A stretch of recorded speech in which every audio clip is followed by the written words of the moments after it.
అందరికీ నమస్కారం. ఈరోజు మనం క్రైస్తవ ఆలోచనా విధానంలో చాలా లోతైన, ఇంకా చెప్పాలంటే కాస్త కన్ఫ్యూజ్ చేసే రెండు విషయాల గురించి తెలుసుకోబోతున్నాం. ఒకటి, డబ్బుని మనం ఎలా చూడాలి. రెండు, దేవుని స్వభావాన్ని ఎలా అర్థం చేసుకోవాలి.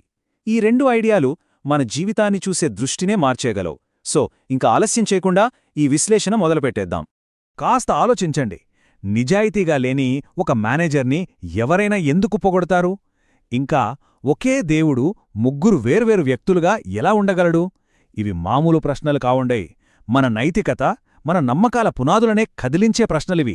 పదండి, ఈ రెండు చిక్కుముళ్లని విప్పుదాం. ఓకే, మన మొదటి పజిల్ సంపద అంటే డబ్బుకి, శాశ్వతత్వానికి ఉన్న సంబంధం. ఇక్కడ మనం డబ్బుకు సంబంధించిన కొన్ని కథల్ని చూద్దాం. ముఖ్యంగా చూడ్డానికి తప్పుగా అనిపించే పనుల్ని ఎందుకు మెచ్చుకున్నారో అర్థం చేసుకోవడానికి ట్రై చేద్దాం. ఇక్కడే ఉంది అసలు కన్ఫ్యూజన్. తెలివైన నిర్వాహకుడి ఉపమానంలో జీసస్ ఒక నిజాయితీ లేని పనిని మెచ్చుకున్నట్టుగా అనిపిస్తోంది. కాని అది నిజం కాదు. ఆ పొగడ్త వెనుక ఉన్న అసలు సందేశమేంటో ఇప్పుడు చూద్దాం. ఇక్కడ మనం ఒక చాలా ముఖ్యమైన తేడాని గమనించాలి. ఆ మేనేజర్ చేసిన పని అంటే అప్పులు తగ్గించడం, అది కరెక్ట్ కాదు. కాని ప్రశంస దేనికొచ్చింది? అతని మోసానికి అస్సలు కాదు. ఒక కష్టమైన పరిస్థితిలో తన భవిష్యత్తు కోసం అతను ఎంత తెలివిగా, ఎంత వ్యూహాత్మకంగా ఆలోచించాడో ఆ తెలివితేటలకే ఆ ప్రశంస. సో, ఈ ఉపమానం మనకేం నేర్పిస్తోంది? సింపుల్గా చెప్పాలంటే, మన దగ్గరున్న సంపదని దానధర్మాలు, ఇతరులకు సాయం చేయటం లాంటి మంచి పనుల కోసం వాడాలి. అదొక టూల్ అన్నమాట. అంతేగాని డబ్బు మనల్ని కంట్రోల్ చేయకూడదు, మనమే దాన్ని కంట్రోల్ చేయాలి. డబ్బు మనకు మాస్టర్ అవ్వకూడదు, మనం దానికి మాస్టర్గా ఉండాలి. అది పాయింట్. అంటే ఫైనల్గా ఈ కథ నుంచి మనం నేర్చుకోవాల్సింది ఏంటంటే, మన డబ్బుని, మన ఆస్తుల్ని మనం ఎలా వాడుతున్నాం అనేది ఏదో చిన్న విషయం కాదు. దానికి మన శాశ్వతత్వంతో చాలా పెద్ద కనెక్షన్ ఉంది. ఇదే పాయింట్ని ఇంకా క్లియర్గా చెప్పే మరో కథ ఉంది. అదే ధనవంతుడు లాజరు కథ. ఇక్కడ అసలు ప్రాబ్లం ఏంటో తెలుసా?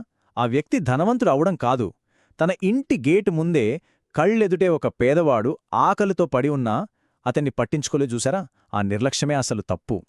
సరే, ఇప్పుడు దాకా డబ్బు గురించి, భౌతికమైన విషయాల గురించి చూసాం కదా. ఇప్పుడు కొంచెం డీప్గా దేవుని స్వభావం గురించి ఒక పెద్ద మిస్టరీని చూద్దాం. అదే ట్రినిటీ, అంటే త్రిత్వం. ఇది చాలామందికి కాస్త కన్ఫ్యూజింగ్గా ఉంటుంది. అసలు ఒకే దేవుడు ముగ్గురు వ్యక్తులుగా ఎలా ఉండగలడు? ఇది లాజికల్గా కరెక్టేనా, లేక ఏదైనా పొరపాటా? పదండి, దీని వెనక ఉన్న లాజిక్ని కొంచెం వెడమరిచి చూద్దాం. ట్రినిటీని అర్థం చేసుకోవాలంటే ముందుగా ఒక బేసిక్ పాయింట్తో స్టార్ట్ చేయాలి. క్రిస్టియానిటీ అనేది స్ట్రిక్ట్గా మోనోథెయిస్టిక్, అంటే దేవుడు ఒక్కడే అని నమ్ముతోంది. ఇది చాలా స్ట్రాంగ్ ఫౌండేషన్, దీన్ని మర్చిపోకూడదు. చాలామంది చేసే ఒక కామన్ మిస్టేక్ ఏంటంటే, ట్రినిటీ అంటే ముగ్గురు దేవుళ్ళు అనుకుంటారు. కానీ అది అస్సలు కాదు, అది వేరే కాన్సెప్ట్. ఇక్కడ కరెక్ట్ ఐడియా ఏంటంటే, దేవుడు ఒక్కడే, కానీ ఆ ఒక్క దేవుడే father, son and holy spirit, అంటే తండ్రి, కుమారుడు, పరిశుద్ధాత్ముడు అనే ముగ్గురు వేర్వేరు పర్సన్స్గా ఉంటాడు. అయితే ఈ ముగ్గురు మధ్య రిలేషన్ ఎలా ఉంటుంది అనే కదా డౌట్. దీన్ని ఎక్స్ప్లెయిన్ చేయడానికి థియాలజియన్లు పెరికోరేసిస్ అనే ఒక గ్రీక్ పదం వాడతారు. భలే ఉంటుంది ఈ పదం. దీనికి అర్థం ఒకరి చుట్టూ ఒకరు డాన్స్ చేయటం లాంటిది, లేదా ఒకరిలో ఒకరు కలిసిపోయి ఉండటం. అంటే వాళ్ళు ముగ్గురూ వేర్వేరు పర్సన్స్ అయినా విడదీయలేనంతగా ఒక యూనిటీతో ఉంటారన్నమాట, ఒక డివైన్ డాన్స్ లాగా. దీన్నింకా సింపుల్గా అర్థం చేసుకోవడానికి ఆగస్టీన్ అనే ఒక గొప్ప ఆలోచనాపరుడు ప్రేమతో పోల్చి చెప్పారు. దేవుడే ప్రేమ అనుకుంటే అసలు ప్రేమ అనే ఫీలింగ్ ఉండాలంటే 3 విషయాలు కావాలి కదా. 1, ప్రేమించే వ్యక్తి, అదే తండ్రి. 2, ప్రేమించబడే వ్యక్తి, అదే కుమారుడు. ఇక 3వది, వాళ్ళిద్దరి మధ్య ఉన్న ప్రేమ అనే ఎనర్జీ, అదే పరిశుద్ధాత్ముడు. ఈ 3 కలుస్తేనే కదా కంప్లీట్ లవ్ అయ్యేది. సరే, ఇప్పుడిదాకా మనం 2 వేరువేరు పజిల్స్ చూశాం కదా. ఒకటి డబ్బు గురించి, ఇంకొకటి దేవుని స్వభావం గురించి. ఇప్పుడు ఈ రెండిటినీ కనెక్ట్ చేసి మన డైలీ లైఫ్కి ఇవి ఎలా ఉపయోగపడతాయో చూద్దాం. సో, ఇప్పటిదాకా మనం నేర్చుకున్న కీ పాయింట్స్ ఏంటి? ఫస్ట్, డబ్బు చెడ్డది కాదు, అదొక టూల్, దాన్ని మంచి కోసం తెలివిగా వాడాలి.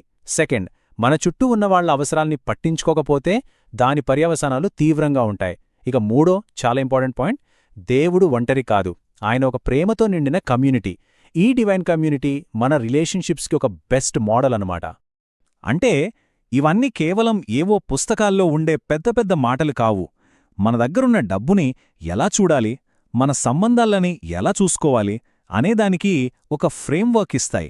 చాలా ప్రాక్టికల్ విషయాలు. ఈ విశ్లేషణను ఒక ఫైనల్ క్వెశ్చన్తో ముగిద్దాం. ఒకవేళ డబ్బేమో కమ్యూనిటీని కట్టడానికి ఒక టూల్, మరి దేవుడేమో ఒక పర్ఫెక్ట్ కమ్యూనిటీ, ఈ రెండూ నిజమైతే మనం బ్రతికే విధానంలో, మనం తీసుకునే నిర్ణయాల్లో ఎలాంటి మార్పు రావాలి? దీని గురించి ఆలోచించండి.